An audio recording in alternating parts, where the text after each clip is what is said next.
যে আজকে ইরান যেভাবে প্রতিরোধ গড়ে তুলেছে, মাথা উঁচু করে দাঁড়িয়েছে, যদি এই প্রতিরোধটা না হতো তাহলে এতদিনে সম্পূর্ণ মুসলিম উম্মাহকে গ্রাস করে ফেলত। এই প্রতিরোধটা হয়েছে বলে একটা জায়গায় থমকে দাঁড়িয়েছে। এখান থেকে আমাদের শিক্ষা গ্রহণ করতে হবে এবং সামনের দিকে এগিয়ে যেতে হবে। সত্যিকার অর্থে যদি আমরা নিজেদেরকে মুসলমান দাবি করি, তাহলে তো সবচেয়ে বড় যেটা, যে আজকে মানবিকতার যে চরম লঙ্ঘন, আমরা বাঙালিরা আমাদের মধ্যে কিন্তু এই জিনিসটা আছে যে মানবিকতাটা সবচেয়ে বেশি আমাদের মধ্যে প্রাধান্য পায়। যে কোনো অপরাধ হলে সে অপরাধটা আমাদের চোখে, আমাদের মনের অন্তরে লাগে, সেটা মানুষ হিসাবে।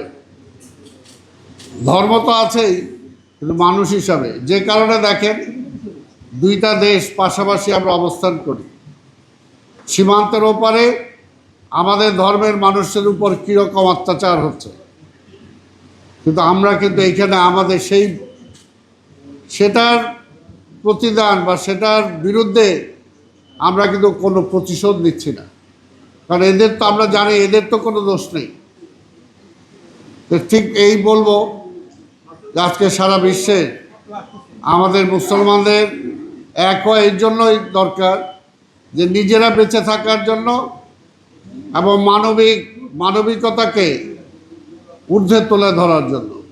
এটা অপরের উপরে জোর জুলুম চালানোর জন্য নয়, যে আমরা ক্ষমতাবান হতে চাই, অপরের উপর অন্যায় করা, জোর জুলুম করা, সেটা না। কিন্তু আজকের এই প্রতিযোগিতামূলক বিশ্বে যদি বেঁচে থাকতে হয়, তাহলে নিজের শক্তি নিজে অর্জন করা ছাড়া কোনো বিকল্প নাই, কোনো বিকল্প নাই। আজকে যদি আমি আমার শক্তি অর্জন করতে না পারি, তাহলে স্বাভাবিকভাবেই দেখেন আজকে কেমন একটা কথা, যে 2 দিন পর পর পত্রিকায় আসে যে আমার সীমান্তে দিয়ে পুশিন হচ্ছে। কি কারণে বাবা পুশিন করবে?